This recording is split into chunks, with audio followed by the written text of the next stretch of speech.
The United States has been on so-called diet culture ever since we can remember. From Weight Watchers evangelist to clean eating enthusiast, paleo fanatics, and keto crazies, millions endlessly tout the miraculous benefits of a certain diet. The United States has developed a subset of society which can be called a diet culture. From the South Beachers to the clean-eating fanatics and the Atkins enthusiasts, thousands upon thousands extol the advantages of their favorite diet program.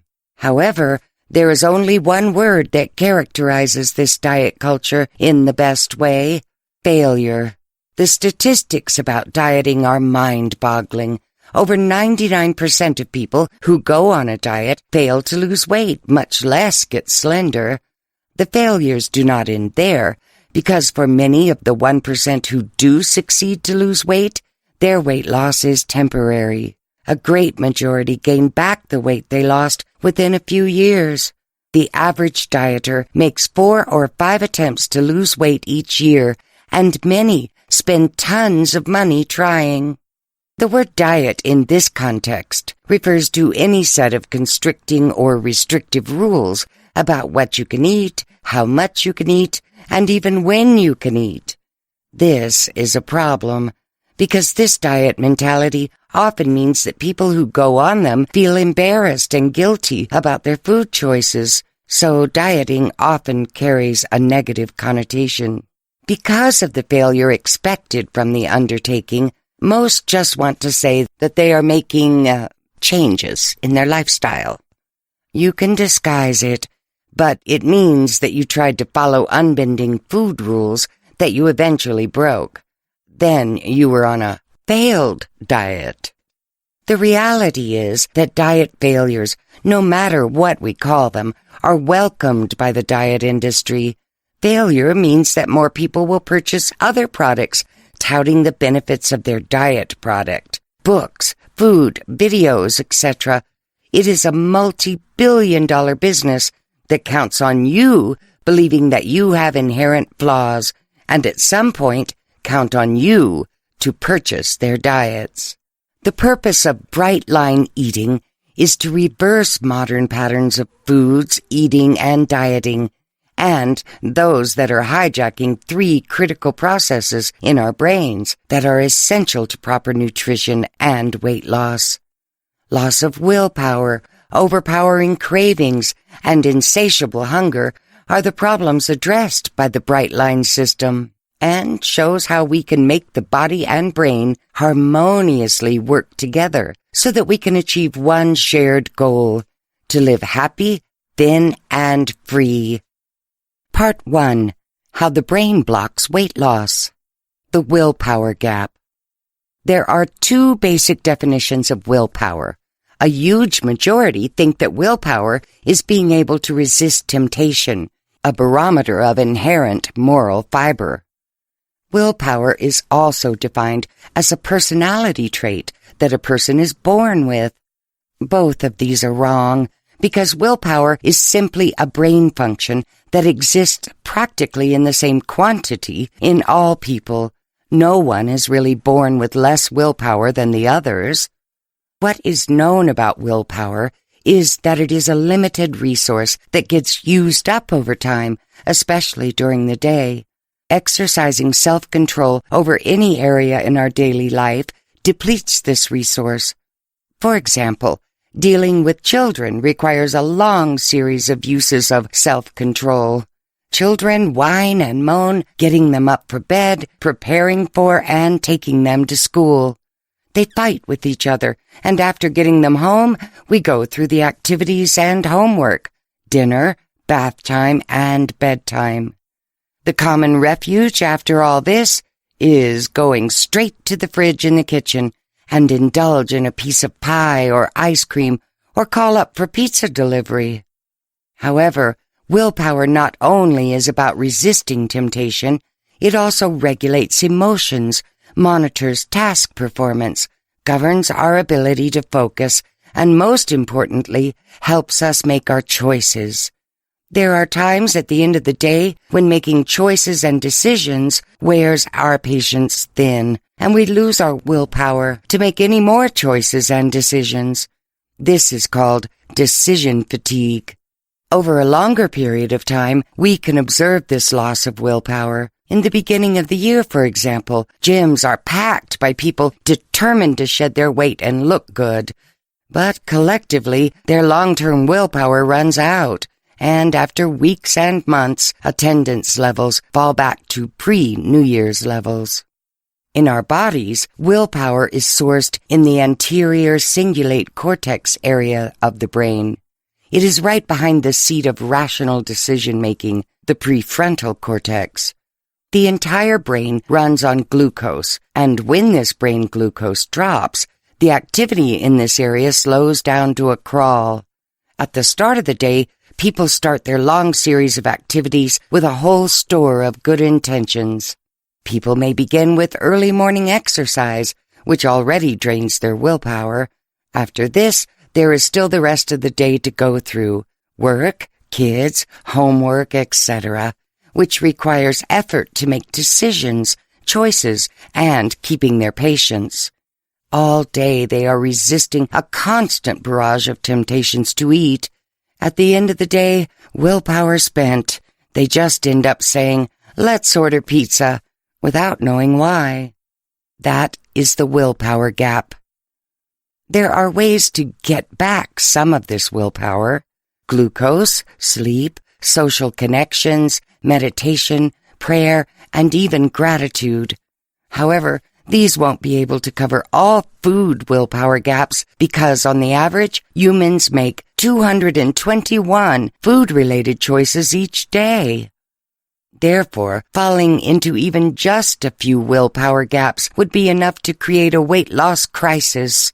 With that many choices during the day, people keep on falling in the willpower gap repeatedly, and that is why millions of people go on diets every day all over the world. The problem with most diets is that people tend to focus extensively on what to eat and what not to eat, and how to exercise. Diets make people do things that need them to exhaust even more of the willpower that causes the willpower gap. What they do not do is to include a behavioral intervention program that assumes that people have zero willpower, but works anyway. Bright Line Eating is designed to take the burden off willpower. Now we know why we don't have willpower. Next, we look at two horrible effects on our diets and health because of the willpower gap. Insatiable hunger.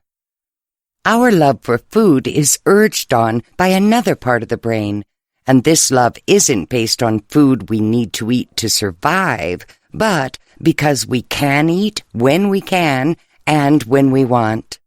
Hunger had nothing to do with love of food 100,000 years ago. Hunger was all about surviving, and ensured survival because it told us when we should eat. Our body adapted to situations when we haven't eaten in several days. If we are deprived of food, stored glucose is our source of energy for about 3 days before our liver breaks down muscle and fat tissue to provide energy. Our body is an amazing machine when it needs to survive without food until food can be found again, but fares miserably when there is a non-stop buffet of calories available to it. The availability of food on demand has broken our brains. It has led to insatiable hunger. Real hunger means that we eat because we need to, and in the days before modern agriculture and abundant food, our ancestors started their days eating because they needed the fuel. In modern times, we eat because food is always available, and we are eating not because we need food as fuel anymore. This insatiable hunger is characterized by the need to be sedentary. Prehistoric humans used to eat and then got moving with the new fuel. Today, we associate eating with smoking a cigarette after, or eating while reading a book, or surfing the internet. Our hunger is insatiable today because eating doesn't actually satiate it, and worse, we get obese because of it. This is the reverse of what should happen. When we eat, we should have less desire to do so after, because we have a mechanism called compensation that should regulate our calorie intake. We can see compensation work in children when they are observed to decrease what they eat after eating a lot during a meal. Somehow, however, compensation disappears as we get older. There are 3 reasons this happens. First is increased calorie density. Our ancestors used to need so much foliage and animal meat to get enough calories. Today, the same number of calories exists in a small donut or a piece of cake. Second is the widespread use of artificial sweeteners, which have no calories for our bodies to burn up. Instead of making us lose weight because of its 0 calories, we instead have the tendency to crave sweet foods later on to compensate for the foods that we deprived our sweet tooth of. In the standard American diet, 2/3 of which is comprised of carbohydrates, that includes a lot of high-density foods. Third, most of us do not have fixed meal times anymore, where everyone sits down to get their required fuel. Today, we seem to be constantly grazing several times a day. In addition, the widespread availability of food worsens the situation. This cocktail of insatiable hunger is being concocted in the organ that matters most in this weight loss crusade, the brain. The brain function, leptin, and glucose. The brainstem is an important part of the plague of obesity. It is also called the lizard brain and is contiguous with the spinal cord. It is the part of the brain that helps our body regulate the things we can't control, such as cardiac functions, blood pressure, whether we are sleepy or awake, swallowing, and even breathing. It is not part of our conscious activities, such as engaging in an argument or reasoning, but regulates and gives cues to subconscious elements of our daily living. One of these elements is hunger. Hunger is regulated in another part of the brain, in the hypothalamus, an area about the size of an almond deep inside the brain, and serves somewhat like an internal thermostat.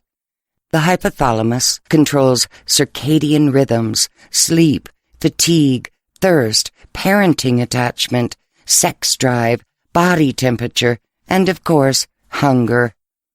It is affected by a hormone called leptin, which is produced in the fat cells.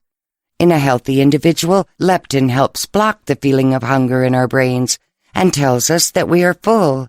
Leptin must be secreted into the brainstem and provides a signal that we are full. When we start out in life, the system works out perfectly. Babies and little children do not seek out food when they are full because the leptin-brain connection is in accord. But in the modern global world, the foods that we eat as we get older affects not how much leptin is produced. In fact, modern man produces more because modern man has more fat cells, but affects how leptin is distributed or is blocked from getting carried to the brainstem and the hypothalamus.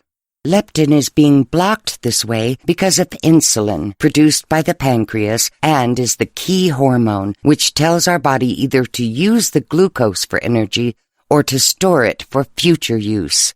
Scientists have found out that the overproduction of insulin blocks leptin, and it blocks it in the part of the brain that dictates actions that we cannot control, and this includes telling our body that we are full.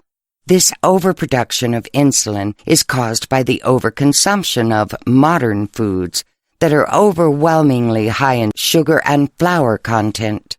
Because leptin is blocked by insulin from going to the hunger-blocking receptors in the hypothalamus and the brainstem, we cannot be told that we are full, and therefore we are saddled with insatiable hunger.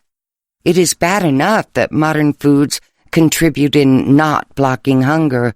The modern diet also affects the other hormone that affects the pleasure that we derive from food. Overpowering cravings. Cravings may seem to be the same as insatiable hunger, but they are completely different sides of the same coin of obesity. More precisely, they are functions of different parts of the same brain. Overpowering cravings are also called the binging mechanism, which causes us to make those late-night calls or drives for a pizza or a milkshake. This is where we want to get a fix, just like a junkie wants to get a fix of heroin or cocaine. Again, none of these cravings is exactly emotional, but it is so because of hormones that are produced in our brains that make us act this way. Moreover, like leptin, this hormone affects our behavior in a subconscious way.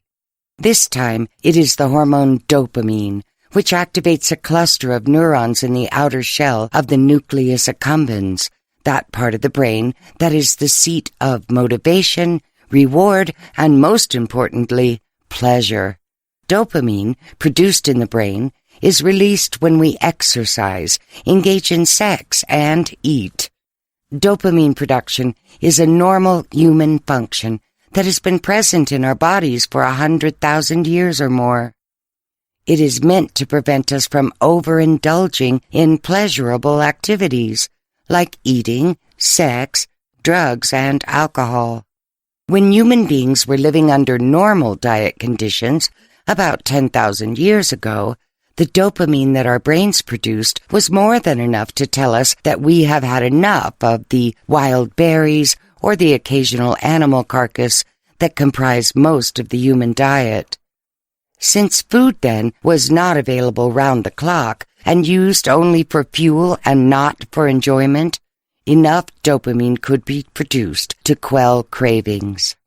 However, over the past 10,000 years, processed foods have made food so much more available and tasty that it has forced our brains to resort to down-regulate, where the brain reduces the amount of dopamine regulators to adapt to the overload of pleasurable sensations related to food. The biggest culprits are the refined essences of sugar and grain in their reduced forms, which amazingly look like habit-forming and addictive drugs like cocaine and heroin. Nevertheless, it is not only food that the dopamine receptors have to handle. Pleasurable sensations from sex and all other forms of recreation and enjoyment have to be dealt with, and human dopamine receptors were not constructed to fend off the demands of satiating so much pleasure. One of the best examples of dopamine downregulation is what happens to habitual methamphetamine users. When a drug user takes his first hit, dopamine is manufactured so that the next hit will be just as pleasurable as the previous one.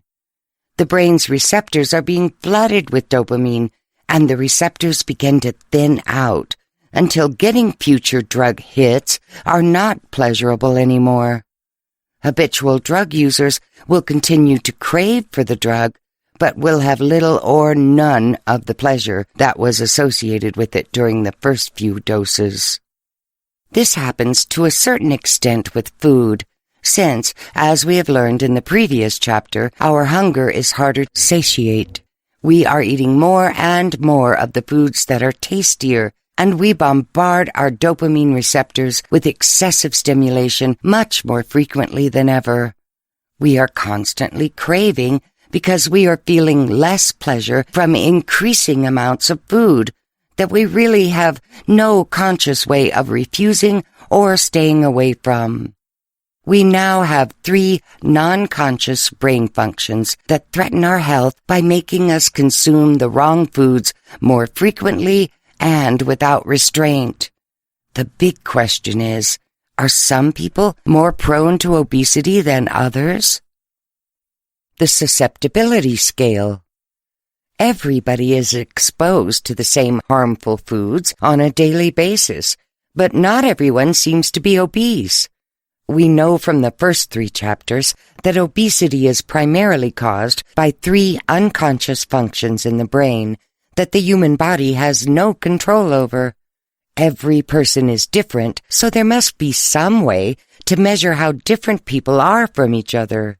Readers are encouraged to take the Food Freedom Quiz, which is a 5-question quiz that asks about how we responded to food and food cravings over a 3-month period that we would consider our worst in terms of binging.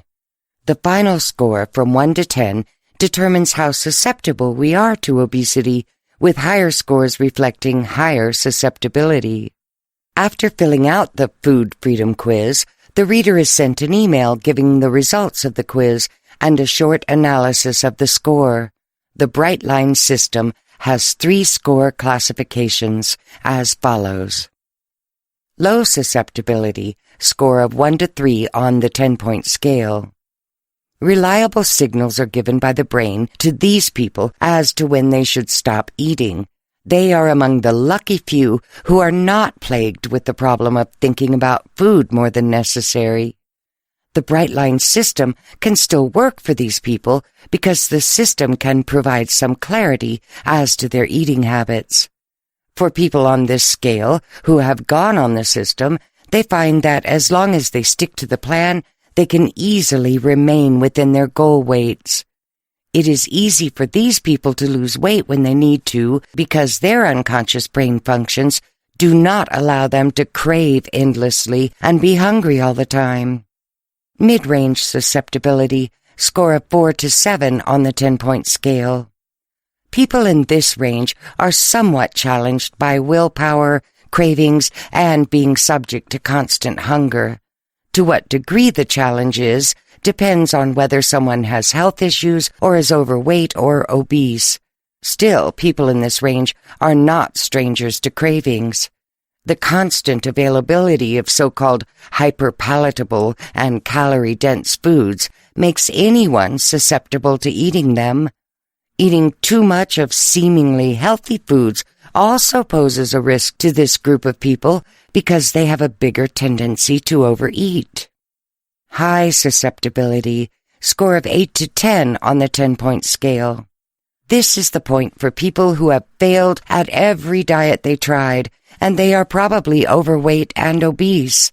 These are people who have their leptin and dopamine receptors all turned to near zero and may still be foodies, with recipe books all around them.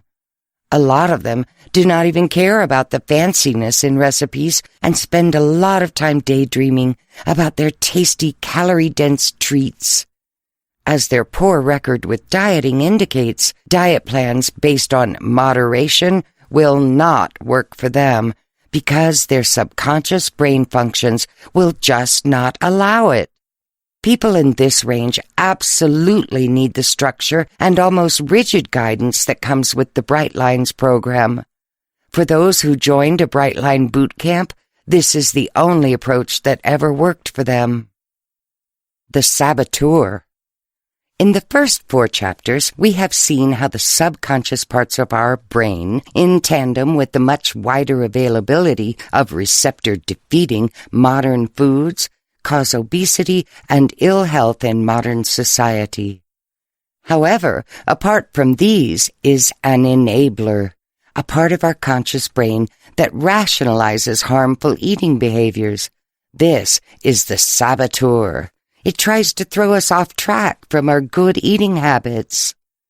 The saboteur is that little voice in the back of our minds that say things like, "No one's watching. Go ahead. It won't count. You deserve to have some." Or, "It's just a little taste anyway. Go ahead. You can always start again tomorrow." Even for people with zero psychological issues, a hidden voice may sound schizophrenic, but it isn't. It is just that the brain is such a complex piece of machinery that it is comprised of various parts that advocate for their own agenda and interests.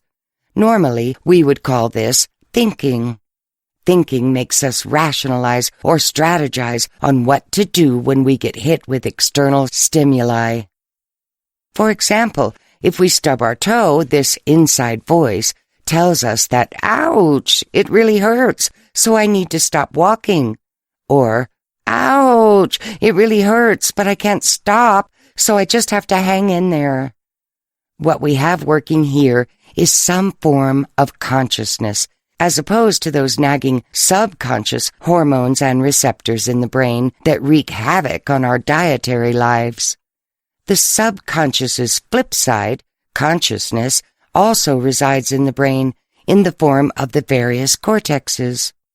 One of the conscious aspects of human existence, language, is seated in the left hemisphere of the brain.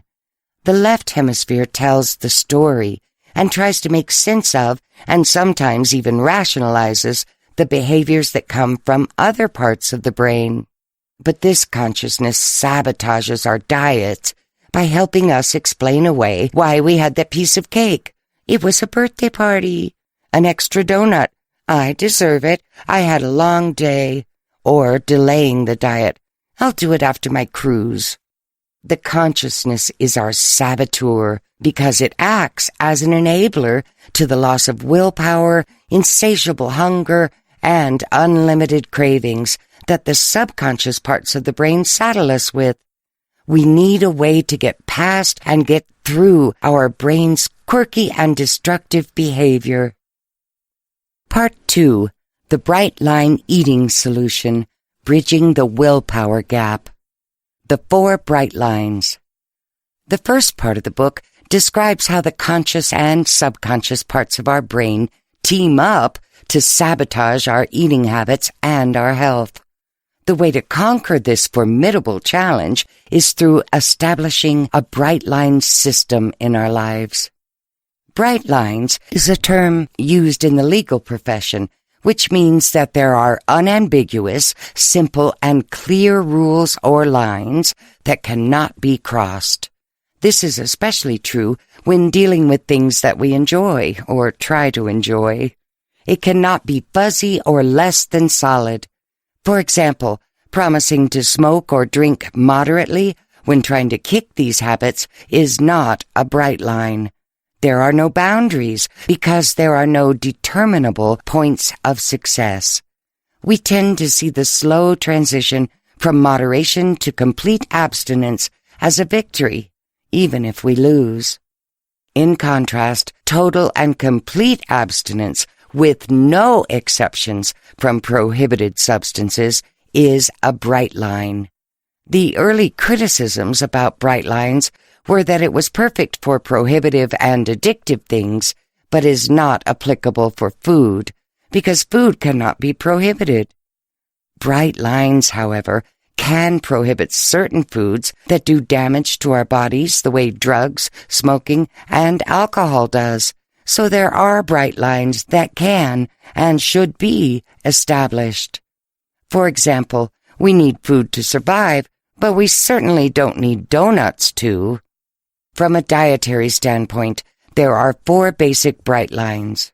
1. Sugar and artificial sweeteners. The cardinal bright line, because sugar should be totally excised to allow the brain and consequently the body to heal. The other bright lines will not work without this one. While cravings will occur in the first part of the bright line system, these will eventually dissipate. Sugar, in the bright lines context, refers to added sugar, not sugar that is already existing in foods, such as fruits, which are generally fibrous and healthy. Fruit is okay if it is not blended, dried, or juiced, because juiced fruit robs the fruit of its fiber content.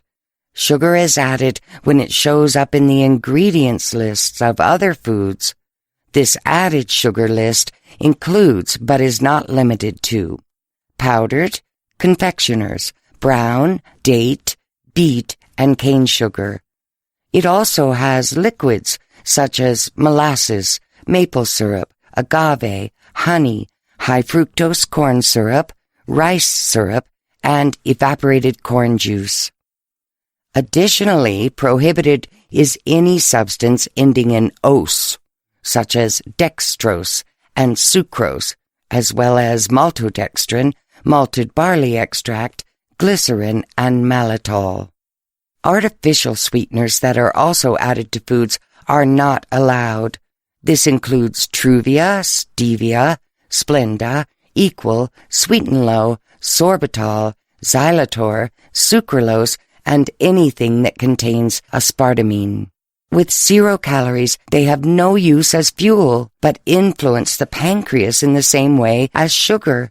The sugary taste batters the dopamine receptors just as badly. Scientists have also found out that these sweeteners can cause people to eat up to 50% more food, as it helps the brain mimic a starvation state. 2. Flour. Anything that is baked or uses flour is prohibited because they raise insulin levels. Potato chips and French fries are also prohibited because they have the same molecular structure as baked goods.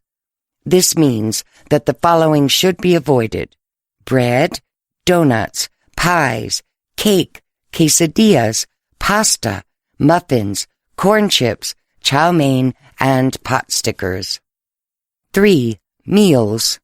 The Bright Line system requires eating 3 delicious, abundant, beautiful meals every day. Nothing more and nothing less, and with fixed times. This causes our bodies to experience a fasting window, which promotes good sleep, improvement of energy, and fat loss. The fasting window also promotes autophagy, which gives cells time to repair themselves. Consistent meal times supports fat loss, lowers cholesterol, and improves insulin sensitivity. The Bright Line system prohibits snacking, even though many weight loss plans advocate continuous eating to spur metabolism. 4. Quantities. Food intake in the Bright Line system is finite. While quantities are generous, food has to be accurately measured using exact amounts specified in the system. Automaticity, your new best friend. A key difference between the Bright Line system and most other diets is the time frame when the strongest amount of willpower is used and needed. In most diets, little willpower is used at the beginning when there is still a lot of motivation and inspiration in play. In the New Year's, people have all these weight objectives at the beginning of the new year. All the New Year's resolutions make people gung-ho, and they start to work on their weight goals with a lot of energy and focus, so willpower is not required at that point. As time goes on, however, the subconscious parts of the brain settle down to their usual pattern, and the weight goes back up again sometime around February. Only steely willpower in these intermediate stages can overcome the subconscious attacks on the brain's ability to fight eating impulses. In the Bright Line system, willpower is needed at the beginning to enable the dieter to start successfully on the Bright Line system. After this, when things become automatic, willpower will not be needed as much and may even be an afterthought.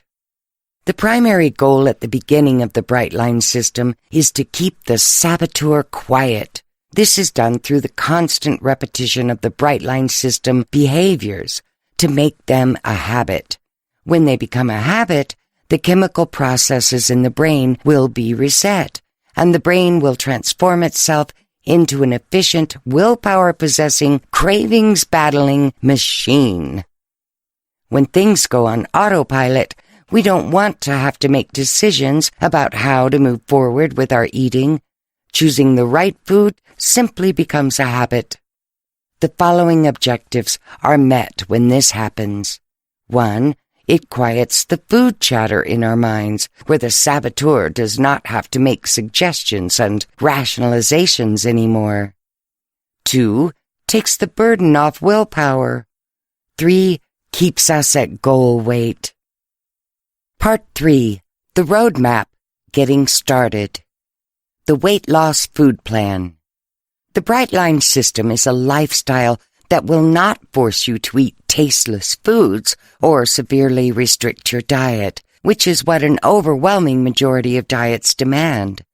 The Bright Line system weight loss food plan is a lifestyle that changes a person's eating habits using the Bright Lines.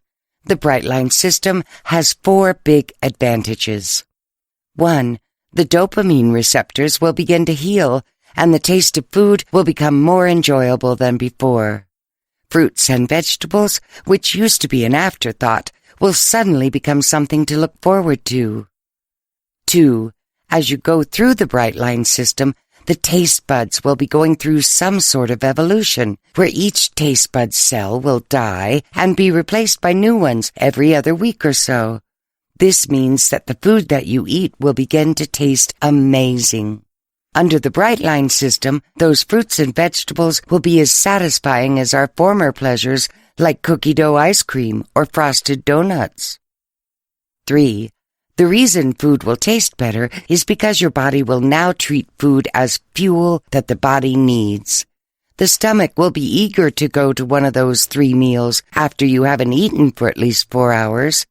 When we need food, the food will be much more welcome in both our mouths and stomachs. 4. The food plan is a one-size-fits-all proposition. Different metabolisms and body sizes means that people will lose weight at different rates.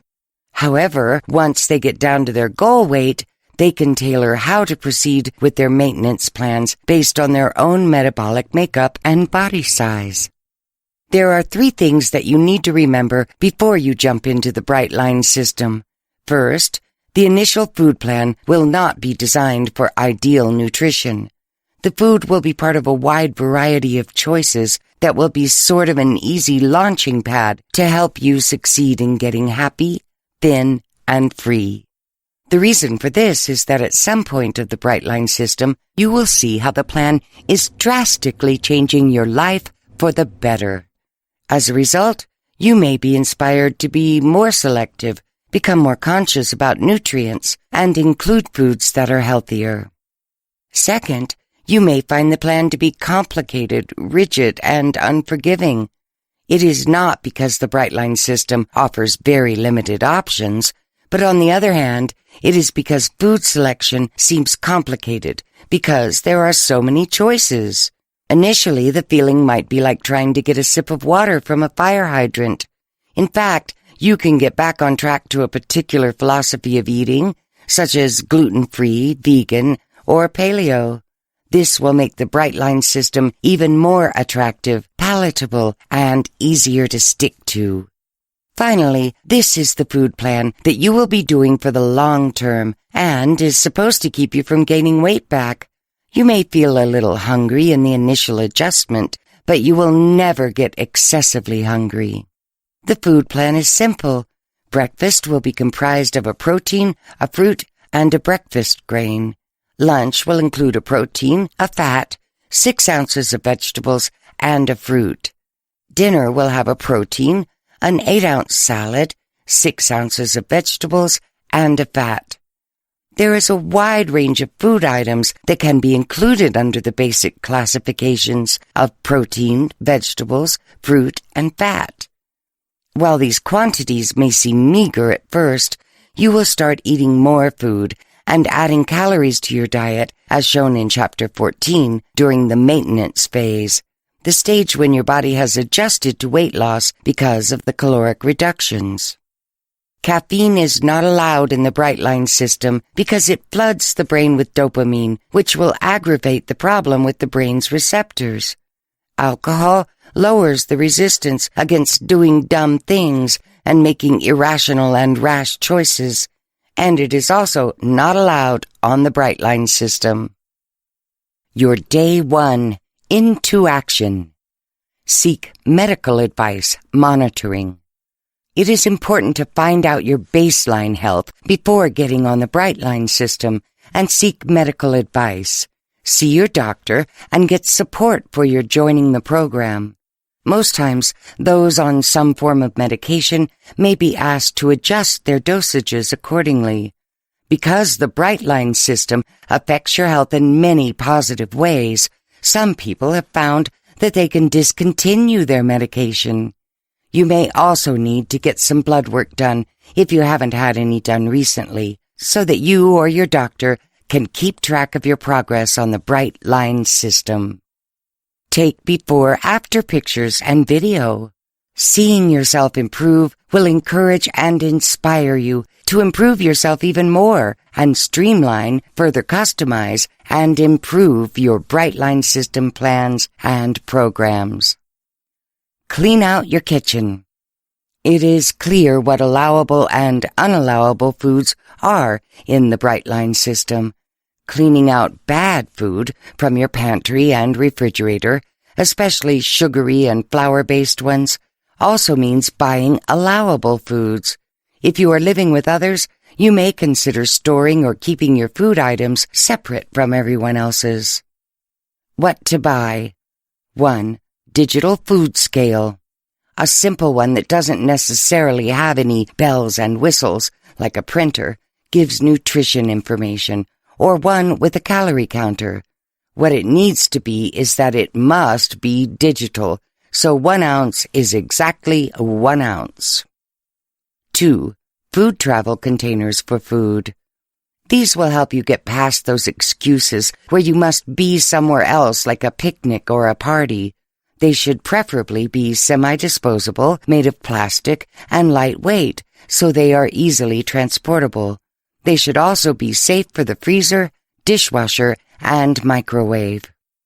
3. Food journal. It would be useful to download the Brightline Eating Daily Companion at http://book.brightlineeating.com so that you can plan out your food intake daily. If not, you can purchase a small journal notebook where you can write your daily food plan in. The more portable and accessible, the better. 4. Gratitude journal. This should be kept at bedside and should be updated each night before you sleep. You can use the gratitude section of the Brightline Eating Daily Companion or buy another small journal notebook so you can catalog your thoughts and feedback about how the Brightline system is affecting your life. This can inspire you to work harder and smarter on the Brightline system. If you stay on the program for a long time, you can expand this and include a 5-year journal. 5. Digital weight scale. Also, try to elicit as much support as you can from family and close friends who can encourage you, and experience shows that this greatly increases the chances of success. Picking your day one. Choosing the proper day one is important, but remember that there is no right and wrong day to choose to be the first day. Delays are an excuse to not do things, so start as soon as possible, even with the prospects of a sumptuous Thanksgiving dinner, a lavish family picnic, or backyard barbecue. Just get prepared, as this chapter suggests, and get started. The tools that make it work. There are many simple tools that will help you from a mental and emotional standpoint. These have nothing to do with the actual consumption of food, but can play an important role in monitoring your progress and pushing you to meet your goals. Committing your food. In the previous chapter, we talked about how important it was to write down our food plans the night before.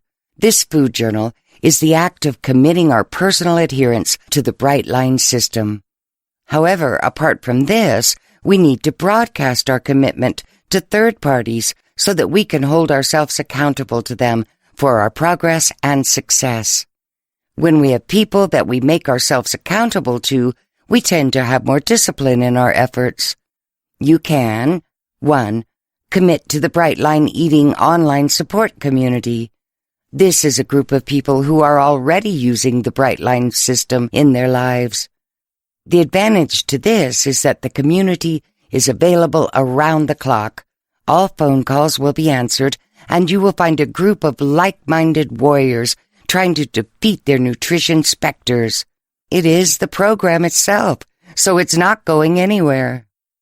2. Commit to another person. Find a person who understands the journey you are taking and tell that individual that you are making yourself accountable to him or her. It should be someone that you know well enough who will be supportive, but can also issue criticism and admonishment when warranted. 3. Commit to God or a higher being. If you are a religious person, commitment to God is a powerful force in making you keep your promises about your health. Ultimately, it is your brain and your saboteur that you need to conquer, and getting extra impetus from your faith can be another weapon in your arsenal against obesity. The Bright Line system is a broad and complete system that sets up our lives so that you can follow the plan and stick with it as long as you want and need. The system keeps you on track and provides support so that you will succeed. Morning rituals. These 3 rituals will help reinforce your Bright Line life. They are to be followed as religiously as you follow the 4 Bright Lines if you desire success. 1. Make your bed daily. It seems so simple, but the simple act of doing so implies commitment and steadiness. 2. Inspirational reading. While the Bright Line system does not advocate any religion, success stories have indicated that connecting with a higher power was an important ingredient in those successes. Reading daily Bible passages or quotes from various sources are essential to keeping yourself inspired. 3. Meditation. While keeping the body healthy is the goal of the Bright Line system, keeping the brain in tip-top shape is also necessary. After all, willpower and the powers of leptin and dopamine are all sourced within the brain and the brain stem. Research has shown that meditation slows the atrophy of gray matter and keeps the brain young. It also alleviates any addiction, improves attention and concentration, and also reduces anxiety, depression, and mind wandering. Evening routine. This is mostly a planning and review tool when you write down what you will be eating the next day, what you have eaten, and how you will proceed with your Bright Line system voyage. Entries in the journals should also be done at this point. Emergency. There will be dire situations, especially in the beginning, where temptation will seem to get the better of you.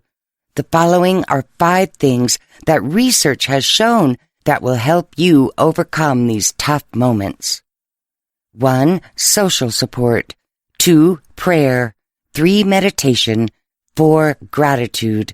5. Service. Part 4. The Roadmap. Staying on Course. Bright Line Living. The Bright Line system is a lifetime endeavor, and you need to obtain as much information on what happens to your body as it loses weight so you can understand how to handle problem situations, especially temptation.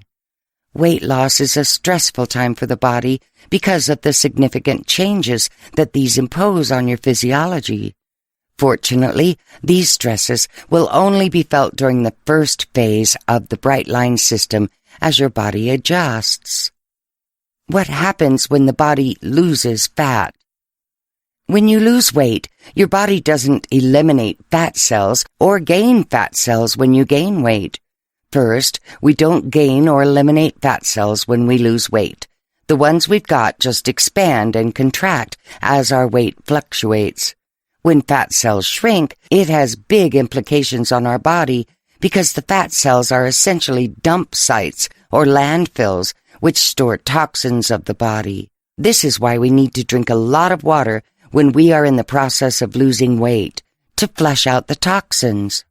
In the process of losing weight, you should also expect to get tired, partly because you will now be getting your energy from fat, which is not your body's usual preferred fuel source. Your metabolism will also drop significantly, sometimes up to 90% for certain individuals. Part of the tiredness and change in metabolism will be because you are not consuming enough calories to keep up with your metabolic needs. But this situation will reverse out when you start eating more food and adding calories to your diet, as shown in Chapter 14 during the maintenance phase. For many, before going on the Bright Line system, people have sometimes been habitually using sugar and caffeine to harness a burst of energy past regular limits, providing a quick picker-upper. You will feel like you've hit a wall when you can't do this anymore under the bright line system. These feelings of tiredness will usually go away by day 90, and maybe longer or shorter for some people. Under the bright line system, you will also need to address how you deal with other people and situations in your life. What to say to people about your weight loss? People may ask why your body is changing or why your eating patterns are different. The response to most people should be to be honest and upfront, maybe coming with praise for the bright line system. Nevertheless, for others who may be skeptical and judgmental about diets in general, the response will be up to your judgment. Cooking for a family and the division of responsibility. If you are responsible for cooking or serving food to your family, you do not need to try to convince them to follow the bright line system. Your responsibility is to prepare food for them in accordance with what you think is healthy. Their responsibility is to make food choices based on what you serve them. Spacing your meals. The optimum space between meals is 4 to 6 hours for 3 meals in a day. However, this frequency and spacing can be changed depending on your schedule or any medical needs. The key is to make a definite choice as to spacing and to do this consistently to allow your body to adapt. When you're sick, in these rare times, it will be okay for you to change your spacing patterns. You can also change your food choices if the medical situation demands it, like changing your food plan temporarily to accommodate more vegetables. This is the only time that you are allowed to make substitutions, because the bright line system loses its integrity and effectiveness when you substitute whenever you feel like it. Restaurants, travel, and special occasions. Restaurants. It is recommended that you do not eat out for the first 30 days. Establishing bright lines in the beginning of the system requires a fair amount of discipline to ensure success. While it is possible to eat out and meet the food requirements of the system, it will be much more difficult to navigate because even if they have the foods available, you won't be bringing the food scales to the restaurant and will end up merely eyeballing the portions, coming up with estimates that will lead to mistakes in portion sizes.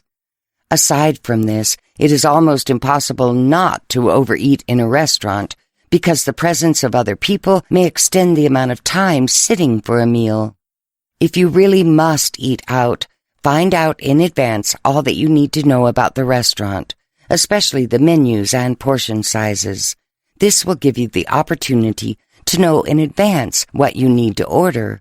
In the restaurant, return the food if you need to if they do not meet bright line system guidelines, or if some changes need to be made to the order. Travel. Like going to a restaurant, you need to plan for travel. If you are going to a hotel, try to find one that has kitchen facilities so that you can prepare your meals accordingly. If not, you should prepare your meals ahead of time, and the packing containers that were described in Chapter 9 will now be put to further use. If you cannot pack your food ahead of time, you just have to trust yourself that you will be able to find a way to secure your food. Trust is a last resort after you have exhausted the many ways that you have to get the food. Take careful note of changes in time zones and try to maintain the 4 to 6 hour time spaces in between meals, no matter what. Flying. There are very limited options with airplane food, even if longer flights have more menu options. This is when packing food ahead of time is a requirement. Pay attention to airline regulations about bringing food on board, and also to TSA rules about the amount of liquids or fluids that you can hand carry. Foods that travel well. Take note of foods that will preserve longer and use these foods when you travel. For proteins, you can pack roasted soy nuts, roasted chickpeas, and nuts in sandwich baggies. For grains, you can bring quinoa and brown rice mixes that can be heated in the microwave, or even eat them cold. You can also bring grains like Fiber One, Ezekiel, Uncle Sam's, and shredded wheat in baggies, together with packets of oatmeal. Vegetables pose a challenge because their mass makes them bulky and heavy, but baggies of sugar snap peas or baby carrots are perfect for travel. For meat, the best bet is to hard-boil eggs ahead of time, as these can last for several days if properly packed. Holidays and special occasions. The best way that you can survive these events is to prepare foods that conform to the Bright Line system and prepare them for everyone. This way, you control your eating restrictions and still take part in the festivities. What if I break my Bright Lines? There is zero probability that you will not break the Bright Lines over the time that you are on the Bright Line system. The longer you are at it, the bigger the chances are that you will break a Bright Line, and this is nothing to despair about. If it does happen, and it will, remember that you will easily get over it because your conscious and subconscious will simply not allow the situation to worsen. First, the automaticity that we discussed in Chapter 7 will provide the subconscious muscle memory to push us back to Bright Line system equilibrium. Being on the Bright Line system has already become a habit, just like brushing your teeth. So when you do break a Bright Line, you're going to get back to it as soon as possible. Second, consciously knowing its benefits will convince you that you need to get back on track right away. Chronic health problems that have disappeared, the soaring extra energy, lesser need for medications, and most importantly, the stubborn fat that had clung to your body has now melted off. So, be assured that if you have followed everything the Bright Line system directed, your conscious mind will quickly tell you the following if and when breaking your Bright Lines is imminent. A. You get your Bright Lines back. How easy or difficult it will vary according to the individual. If you were high on the susceptibility scale in the first place, getting back on track may take a little longer. B. Realize that breaking your Bright Lines is not a catastrophe, but a learning experience. C. It's just not worth it. Handling breaking the Bright Lines. When you do break them, remember the 4 S's. These are the ways by which we can handle a break in our Bright Lines successfully. 1. Speed.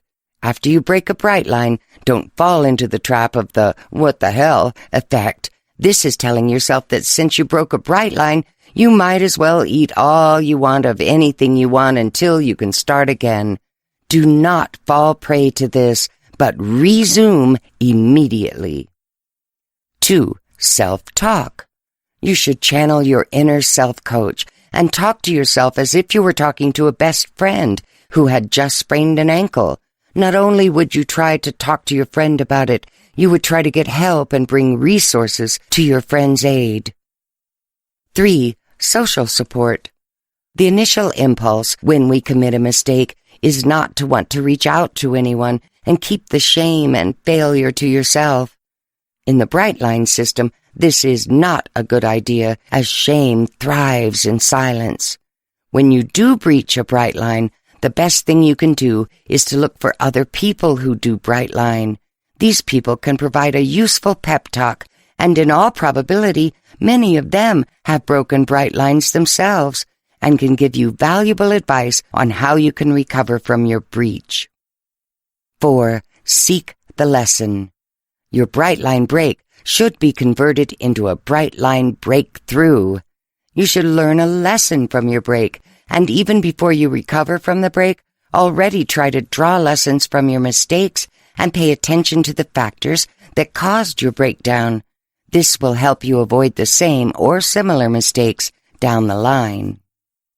The Permission to Be Human Again Action Plan. You committed a mistake, and you will get back on your feet again soon. When you find that you have committed a breach, ask yourself these questions. 1. What happened? What situation caused my break? 2. What was I feeling during those moments that led up to my breaking the Bright Lines? 3. Right before I had that first violating bite, what sabotaging thoughts did I have? 4. What am I feeling now that I have breached the bright lines? 5. Did I document the food that I had last night? 6. Have I been using my bright line tools lately, such as the nightly checklist sheet? 7. Right before eating the food that violated the bright lines, what steps did I take, if any, to protect my bright lines? 8. What have I learned from this? 9. What can I do differently next time? 10. Is there any action that I can take right away that will get me back on track with the bright line system? Part 5. Goal weight, maintenance, and beyond. Goal weight, maintenance, and beyond. Getting to goal weight. Goal weight. On the bright line system, you need to establish a goal to help you focus. The bright lines system has no tables, charts, or formulas to tell you what your goal weight should be. The only guideline it gives you is that your goal weight should be lower than what you think it should be. It could be what you weighed in college, or a weight that you feel you will absolutely look good in clothes. A goal weight can also be calibrated and adjusted for some time until you can determine what is best for you. For those who are in need of some tangible numbers or ideal weight formulas, there are many sources online that can provide some guidelines.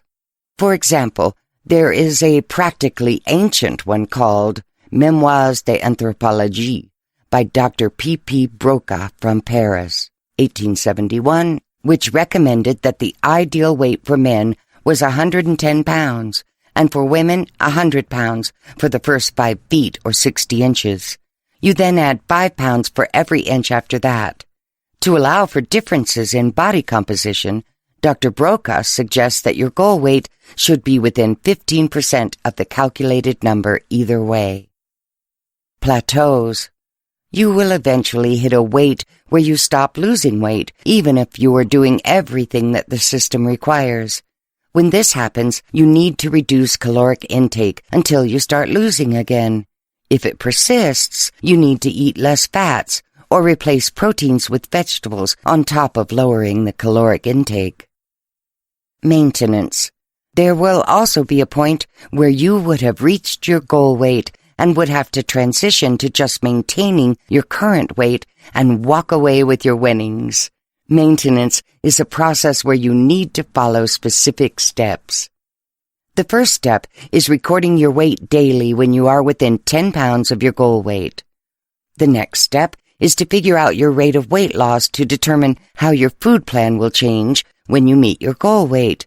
This rate should be your latest weight loss rate. Slow, loss of 1 pound or less per week. Medium, 1.5 pounds a week. Fast, 2 pounds per week. And super fast, 2.5 to 3 pounds or more per week. Men are way more likely to fall into this category. Maintenance food plan. This will depend on your weight loss rate again, and it involves adding 1 or more elements of food to your food plan. Slow, this might be the easiest path to be on until you reach your ideal goal weight. You can add 1 element of food per day when you reach your goal weight. An element of food means either adding a food item to your food plan or increasing serving size. At maintenance, you can continue to add an element of food per meal until you feel that you will be gaining weight again. Medium. When you're within 2 to 3 pounds of your goal weight, add your first food element, either to lunch or breakfast, and then follow directions for slow when you reach your goal weight. Fast.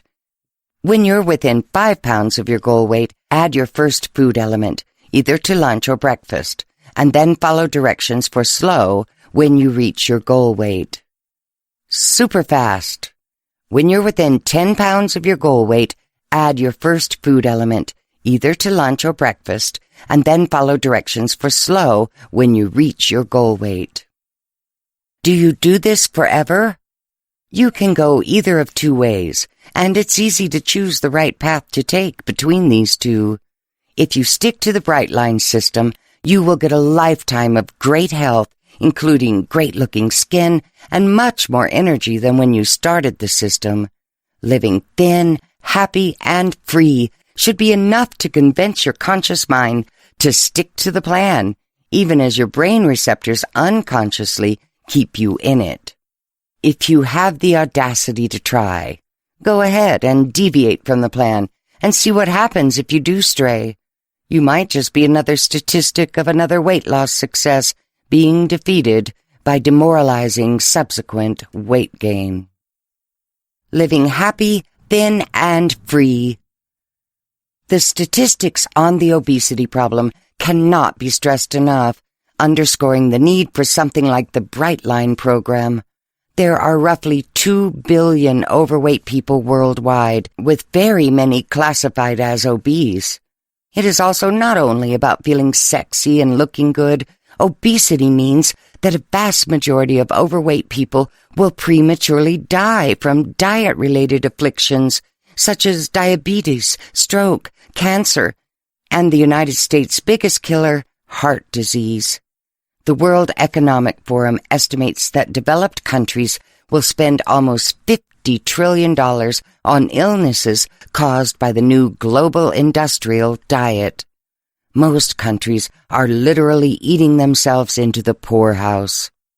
In the United States, there are 100 million on a diet at any one time, and with a 99% failure rate, a drastic dietary alternative is always welcome. The problem with obesity is that it is not really a problem, but a mystery. Getting fat and unhealthy is a phenomenon that begs the question as to why motivated people who are successful, educated, capable, and smart, who really want to lose weight and look better, just cannot seem to do it. The Bright Line system fights through your subconscious and conscious brain functions so that intelligence and willpower have much less influence in your goal weight adventure. It doesn't matter how smart and successful you are. Following the Bright Line system means that you will be happy. You will have a bouncy and super happy disposition under the Bright Line system simply because you look as good as you never had and lost all the pounds that you never did. There are at least 4 causes. 1. Sugar is a known depressant, so eliminating sugar means you have less sources of sadness or depression. 2. Eating a ton of vegetables and fruits has been linked with lowering levels of depression and anxiety. 3. Getting the right fats into your body, omega-6 fatty acids and omega-3, helps lower depression and increase happiness. Since our brains are about 60% fat, getting these critical fatty acids into our system are important for determining its ability to perform, function, and restore itself. 4. New neurons are formed in our brain through the process of neurogenesis when we consume the right types and amount of food. The fact that you are chewing food like vegetables and berries as opposed to swallowing and drinking flour and sugar-based food helps in this process. Thin. It feels great to have a lean and light body. You will feel wonderful when you dress up to the nines for special occasions and do not have to worry what you will look like in some form-fitting piece of clothing. You will love going to the beach and not feel conscious about your body, and feel great about being able to touch your toes without any strain. When you weight train at the gym, the results show up much faster because your muscles will no longer be hiding under layers of fat. You will never be judged negatively again because of your size, and will feel confident in any setting, at a job interview, standing beside your spouse, and finally, feeling as good as you do on the outside as inside. Free. Finally, you are stepping into a new reality that you have more space in your brains and more time on your hands because you don't have to spend time and effort to worry and work to get your body in shape again. This will open up your world to new possibilities and meaning. The Bright Line system will turn you into the best version of yourself, giving you the chance to chase the long-abandoned desires of your heart. You will finally shed those shackles of fat that have layered around you and kept you trapped. You will finally unleash the unlimited human potential that has been buried all those years under all that adipose tissue.